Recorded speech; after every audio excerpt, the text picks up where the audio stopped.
Cuando encendí la luz de la cocina a las 3 de la madrugada, mi corazón latía tan fuerte que podía escucharlo en mis oídos. No era miedo lo que sentía, sino algo más extraño, como si hubiera estado esperando este momento desde que me puse el collar hace 3 semanas. El collar que ahora colgaba de mi cuello pegado a mi piel como si hubiera echado raíces en mi carne, porque desde el día en que mi hija Gabriela me lo regaló, algo dentro de mí se negaba a quitármelo, ni siquiera para dormir. Pero ahí estaba parada en mi cocina en plena madrugada, mirando hacia una mujer de mi edad sentada en mi mesa con lágrimas corriendo por sus mejillas arrugadas. No había forzado la puerta, no había roto ninguna ventana. Simplemente estaba ahí como si tuviera todo el derecho del mundo a estar en mi casa, mirando el collar alrededor de mi cuello con una expresión que mezclaba dolor, rabia y algo que tardé un momento en reconocer alivio. Para entender cómo llegué a este momento, debo retroceder 3 semanas al domingo en que Gabriela llegó a mi casa con una bolsa de terciopelo azul en las manos y esa sonrisa que siempre usaba cuando estaba orgullosa de algo. Yo estaba en el jardín podando las rosas que mi difunto esposo Roberto había plantado años atrás cuando escuché su auto estacionarse frente a la casa. Gabriela es mi única hija, tiene 32 años y trabaja como curadora en un museo de arte colonial en Ciudad de México. Nos vemos cada domingo sin falta, es nuestra tradición desde que su padre murió hace 5 años. Mamá, tengo algo para ti, dijo mientras se acercaba a sus ojos brillando con emoción. Encontré esto en una venta de antigüedades cerca del museo. En cuanto lo vi, pensé en ti. Abrió la bolsa y sacó el collar más hermoso que había visto en mi vida. Era de plata con un diseño intrincado de flores de cempasúchil entrelazadas y en el centro colgaba un medallón ovalado con la imagen de la Virgen de Guadalupe grabada con una delicadeza que hablaba de manos expertas de otro tiempo cuando las cosas se hacían con paciencia y amor. Gabriela es precioso, suspiré tocando las flores de plata con reverencia. Pero seguramente costó una fortuna. No tanto como crees, respondió ella quitándolo con cuidado de la bolsa. El dueño de la tienda dijo que tiene al menos 60 años. Fue hecho a mano por un platero de Taxco antes de que todo se volviera producción en masa. Dice que perteneció a una familia importante de Guadalajara, pero que fue vendido durante tiempos difíciles. Tiempos difíciles. Esas palabras resonaron en mi cabeza de una manera extraña, pero las dejé pasar. México siempre ha tenido tiempos difíciles una época tras otra, como capas de dolor que nunca terminan de sanar. Póntelo, mamá, insistió Gabriela. Quiero ver cómo te queda. Cuando sus dedos rozaron mi nuca para abrochar el collar, sentí un escalofrío que recorrió toda mi columna. No era desagradable, pero tampoco era normal. Era como si el collar reconociera mi piel, como si hubiera estado esperando volver a un cuello después de tanto tiempo guardado en algún cajón olvidado. Te queda perfecto, dijo Gabriela dando un paso atrás para admirarme. Es como si hubiera sido hecho para ti. Y tenía razón. El peso era justo, ni muy pesado ni muy ligero. Las flores de plata descansaban sobre mi clavícula como si siempre hubieran estado ahí. Cuando me miré en el espejo de la sala, vi a una mujer de 63 años que de repente parecía tener una historia más larga de contar. Gracias, hija, le dije abrazándola fuerte. Es el regalo más hermoso que me has dado. No sabía en ese momento cuánta verdad había en esas palabras ni cuánto me costaría ese regalo en los días venideros. Esa noche, cuando intenté quitarme el collar para dormir, mis dedos no quisieron obedecer. Es tonto, lo sé, pero cada vez que tocaba el broche algo me detenía. Una voz en mi cabeza decía todavía, no es tiempo. Así que me dormí con él, puesto sintiendo el metal frío contra mi piel que lentamente se fue calentando hasta volverse parte de mí. Los días siguientes transcurrieron con normalidad. Usé el collar para ir al mercado para mi clase de yoga para la misa del domingo. Recibí muchos cumplidos. Las señoras de mi edad me preguntaban dónde lo había conseguido tocándolo con admiración y un poco de envidia. Es una herencia de familia, mentía yo porque no sabía cómo explicar que era un regalo de mi hija comprado en una tienda de antigüedades cuyo nombre ni siquiera me había molestado en preguntar. Todo cambió el martes de la segunda semana. Estaba en el mercado de la Merced comprando chiles y jitomates para hacer salsa cuando sentí una mano agarrar mi brazo con fuerza. Me volteé sobresaltada y me encontré con los ojos de una mujer que debía tener mi edad, tal vez un poco mayor, con el cabello completamente blanco recogido en un chongo apretado. Su rostro estaba pálido como si hubiera visto un fantasma. Ese collar, susurró con voz temblorosa mirándolo fijamente. ¿De dónde sacó ese collar? Me lo regaló mi hija, respondí desconcertada por la intensidad de su mirada. ¿Por qué? Lo conoce. Su agarre en mi brazo se hizo más fuerte, casi doloroso. Señora, escúcheme bien, dijo en voz baja, mirando a su alrededor como si temiera que alguien nos estuviera observando. No sé cómo llegó ese collar a sus manos, pero debe tener mucho cuidado. Ese collar trae consigo una historia muy oscura. Hay personas que tal vez no quieran que sea visto en público. ¿Qué está diciendo?, pregunté, sintiendo cómo el miedo empezaba a trepar por mi garganta. ¡Qué historia! Pero ella ya estaba retrocediendo, negando con la cabeza. Yo no debería haber dicho nada. Olvide que la vi. Pero por favor, por su propia seguridad, no use ese collar. Guárdelo, escóndalo. O mejor aún, destrúyalo. Y antes de que pudiera detenerla o hacer más preguntas, desapareció entre la multitud del mercado, dejándome ahí parada con mi bolsa de verduras y 1.000.000 de preguntas sin respuesta. Esa noche llamé a Gabriela. Hija, necesito que me digas exactamente dónde compraste el collar. Hubo una pausa al otro lado de la línea. Porque mamá, ¿pasa algo malo con él? Una mujer me detuvo en el mercado hoy. Dijo que el collar tiene una historia oscura que debo tener cuidado. Escuché a Gabriela suspirar. Mamá, las tiendas de antigüedades siempre tienen esas historias dramáticas para hacer los objetos más interesantes. Es solo marketing. El dueño me dijo que venía de una familia de Guadalajara que vendió sus pertenencias en los años 80, nada más. Los años 80. Otra vez, esa sensación extraña como si una pieza de un rompecabezas estuviera tratando de encajar en mi mente, pero aún no pudiera ver la imagen completa. ¿Te dijo por qué tuvieron que vender sus cosas? No lo sé, mamá. Tal vez problemas económicos, tal vez se mudaron al extranjero. ¿Por qué importa si el collar te hace sentir incómoda? Puedes regresármelo. Puedo venderlo o donarlo. No, dije rápidamente, mi mano subiendo instintivamente para tocar las flores de plata. No es eso. Es solo que esa mujer me asustó. Era mentira. No quería devolver el collar. Ni siquiera podía imaginar separarme de él. Y eso, más que cualquier otra cosa, era lo que realmente me asustaba. Los días siguientes fueron extraños. Empecé a tener sueños donde caminaba por calles que no reconocía en una ciudad que parecía Guadalajara, pero más vieja, más oscura. En los sueños yo era más joven, tal vez de 30 años, y siempre corría con el collar apretado en mi mano, tratando de llegar a algún lugar seguro que nunca alcanzaba antes de despertar. Una noche el sueño fue diferente. Vi a una mujer joven hermosa con largo cabello negro recogido en una trenza.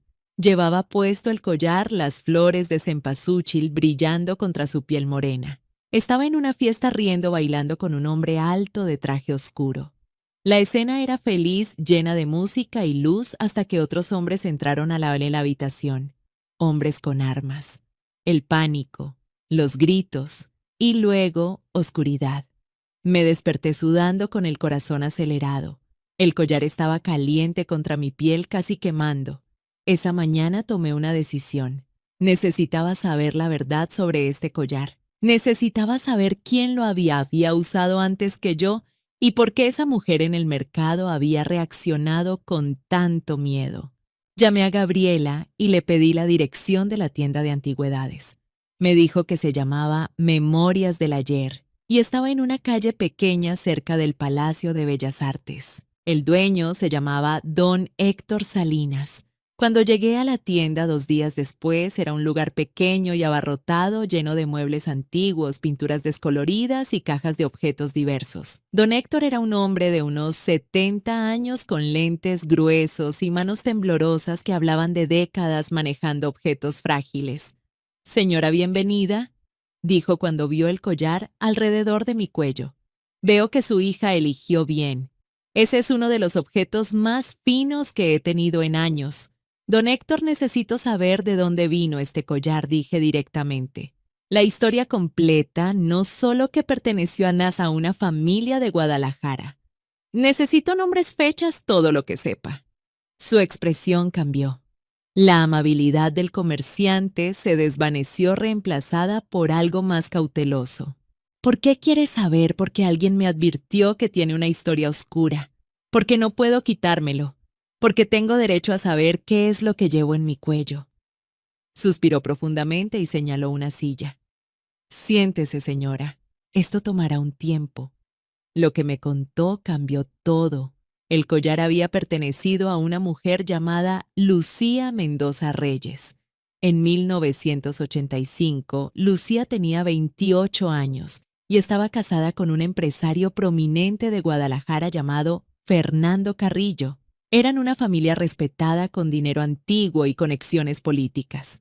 El collar había sido un regalo de bodas de la familia de Fernando a Lucía. En 1987 todo cambió.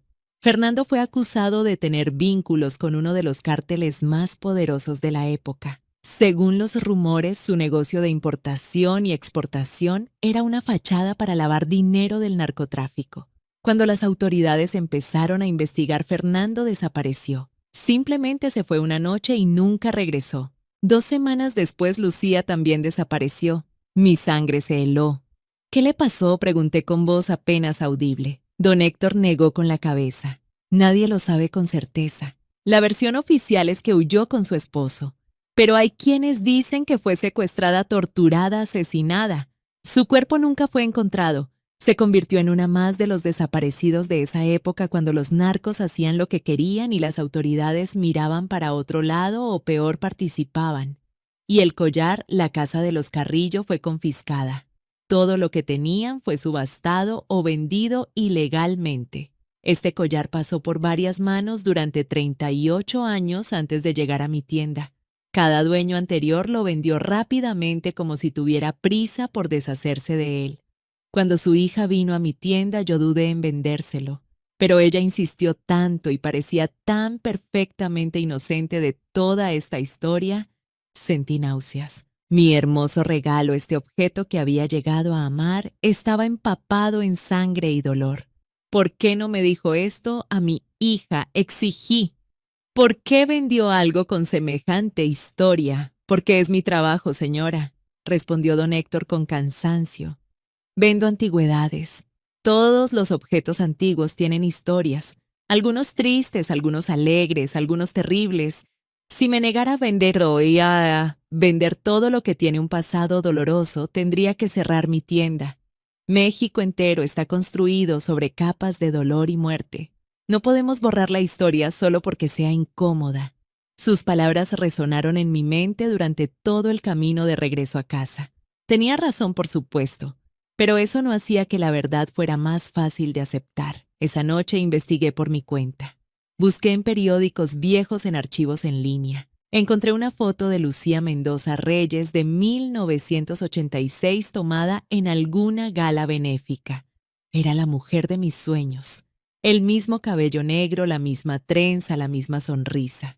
Y alrededor de su cuello, brillando bajo las luces de la fotografía, estaba mi collar. No mi collar. Su collar. El collar que le había sido robado junto con su vida. Lloré esa noche.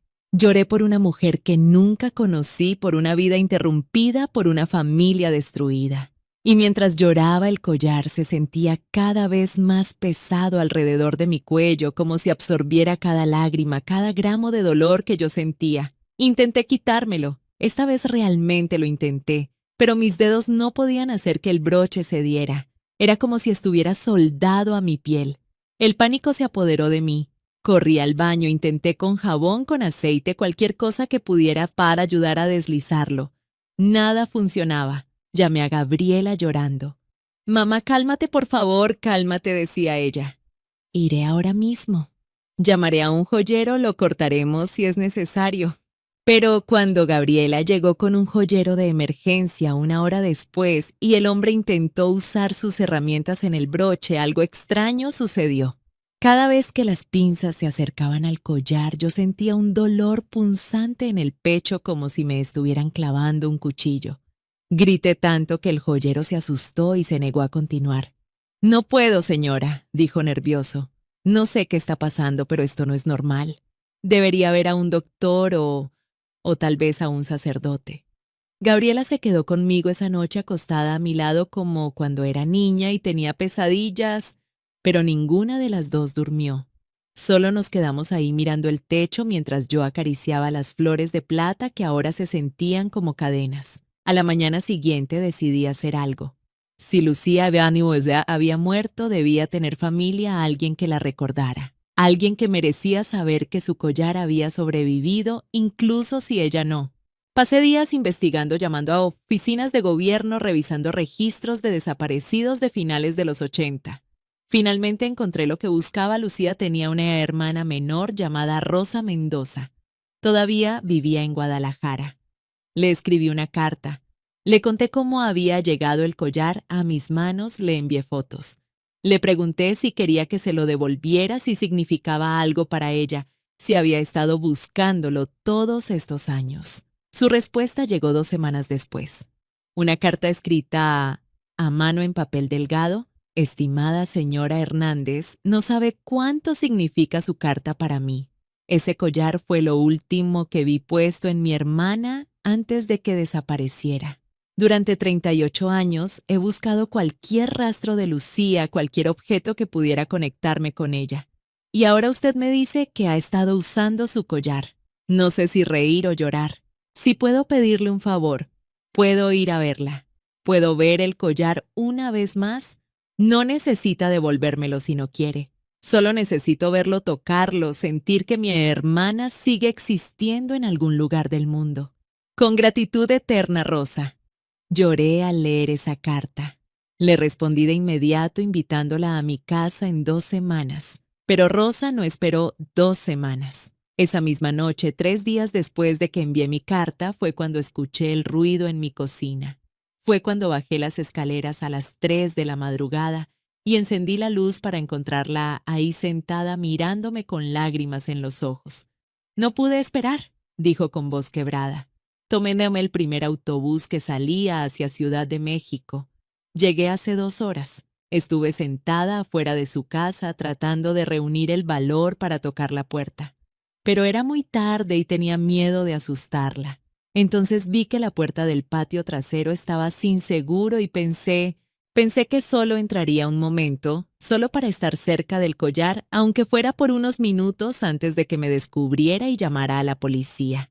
«No voy a llamar a la policía», dije suavemente sentándome frente a ella en la mesa. «Estoy contenta de que esté aquí». Nos quedamos sentadas en silencio durante un largo momento. Luego, lentamente, Rosa extendió su mano temblorosa hacia el collar. Cuando sus dedos tocaron las flores de plata, un sollozo escapó de su garganta. «Lucía lo usaba todos los días», susurró. Decía que la hacía sentir segura, protegida. Decía que mientras llevara flores de cempasúchil, los muertos la cuidarían. Oh, la ironía. Me contó todo. Cómo Lucía era la hermana mayor, perfecta, bella, inteligente, amable. Cómo se había enamorado de Fernando sin saber quién era realmente, qué negocios oscuros manejaba. Cómo cuando todo colapsó, Lucía llamó a Rosa llorando diciendo que tenía miedo, que había hombres vigilando la casa, que quería huir, pero no sabía a dónde ir. «Esa fue la última vez que hablé con ella», dijo Rosa. 2 días después desapareció. Fui a su casa y todo había sido saqueado. Los muebles, las joyas, la ropa, todo robado o confiscado. Busqué el collar por todas partes porque sabía cuánto significaba para ella. Pero nunca lo encontré. Asumí que quien la mató se lo había quedado, tal vez lo vendió, tal vez lo tiró a la basura sin saber su valor. «¿Qué quiere que haga?», pregunté. «¿Quiere que se lo devuelva?». Rosa me miró por un largo momento. Luego, sorprendentemente, negó con la cabeza. No susurró. «No creo que Lucía querría que estuviera guardado en un cajón en mi casa, siendo llorado por una anciana que vive en el pasado.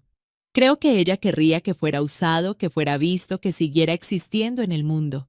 Pero hay algo que me gustaría pedirle». «Lo que sea», dije. Me gustaría que contara su historia, la historia de Lucía, de lo que le pasó. Hay tantas familias como la mía, tantas personas desaparecidas durante esos años que nunca recibieron justicia, que fueron olvidadas.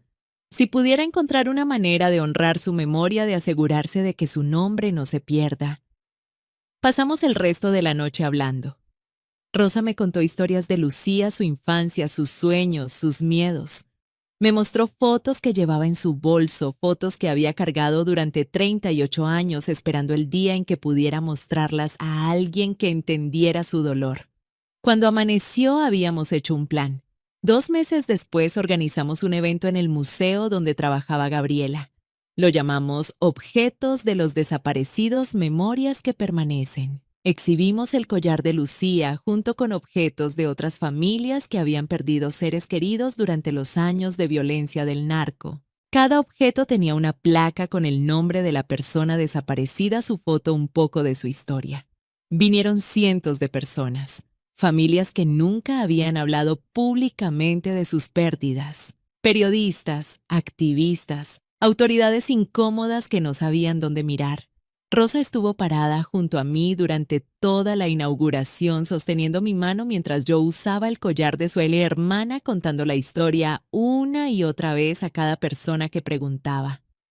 Ese día finalmente pude quitarme el collar. No porque hubiera dejado de quererlo, sino porque ya no era solo mío. Pertenecía a Lucía, a Rosa, a todas las familias que habían perdido a alguien. Y al compartir su historia lo había liberado de alguna manera. Lo donamos permanentemente al museo. Ahora está en una vitrina especial, iluminado de manera que las flores de plata proyectan sombras en forma de cempasúchil en la pared detrás. La placa dice: Collar de Lucía Mendoza Reyes, desaparecida en 1987. Su historia vive. Rosa y yo nos volvimos cercanas después de eso. Nos visitamos regularmente, a veces para hablar de Lucía, a veces solo para tomar café y hablar de nuestras vidas. Gabriela se hizo amiga de ella también y juntas empezaron un proyecto para documentar historias de otros desaparecidos. Han pasado 2 años desde aquella noche en que encontré a Rosa en mi cocina. Todavía tengo sueños con Lucía a veces, pero ahora son diferentes. Ya no corro asustada por calles oscuras. En cambio la veo sonriendo, usando su collar, bailando en esa fiesta antes de que todo se derrumbara. Y cuando me despierto ya no siento miedo ni culpa. Siento gratitud. Gratitud porque un regalo de mi hija, algo que comenzó como un simple gesto de amor, se convirtió en un puente entre el pasado y el presente, entre los muertos y los vivos, entre el silencio y la verdad. Ahora entiendo que heredar el pasado no es solo recibir cosas bonitas o memorias felices. Es también cargar con el peso de las historias no contadas, de las injusticias no resueltas. Es tener el valor de mirar directamente a ese pasado, sin importar cuán oscuro sea, y decir: esto sucedió, estas personas existieron, su dolor importa. Y así he aprendido que a veces los objetos nos eligen a nosotros, no al revés. El collar de Lucía me encontró porque había una historia que necesitaba ser contada y por alguna razón que nunca entenderé completamente, yo era la persona que necesitaba contarla. Cuando visito el museo y veo el collar en su vitrina, todavía siento esa conexión, ese peso familiar alrededor de mi cuello, aunque ya no lo esté usando. Y está bien, porque sé que Lucía ya no está atrapada en ese objeto. Su historia ha sido liberada, compartida, recordada. Y eso finalmente es lo que significa honrar a los muertos, no solo llorarlos, sino asegurarse de que sus vidas, sus historias, su sufrimiento no desaparezcan en el olvido. Llevamos sus memorias como se lleva un collar, visibles para que el mundo las vea, y en ese acto de recordar les damos la única justicia que todavía podemos ofrecer: la certeza de que existieron, de que importaron, de que nunca serán olvidados.